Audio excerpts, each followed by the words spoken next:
बीड जिल्ह्यात गेल्या 8 ते 10 दिवसांपासून सुरू असलेल्या मुसळधार पावसामुळे अनेक भागामध्ये पूरपरिस्थिती निर्माण झाली। याचाच फटका बीड नवगण राजुरी खरवंडी या राष्ट्रीय महामार्गाला बसलाय।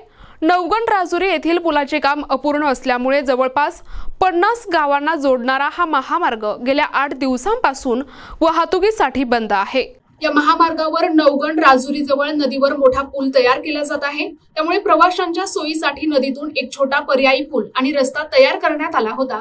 मात्र मुसळधार पावसामुळे आलेल्या या पुरात हा पर्यायी रस्ता देखील वाहून गेला। काही लोकांना याच रस्त्याचा वापर करावा लागत असल्यामुळे त्यांना पायी चालत वाहून गेलेल्या पुलावरून नदी पार करावी लागत आहे। तर इतर गावातील लोकांना लांबच्या प्रवासाला सामोरे जावे लागते। त्यामुळे तात्काळ पुलाचे काम पूर्ण करण्याची मागणी स्थानिक नागरिकांकडून केली जात आहे। NTV news Marathi, Beed.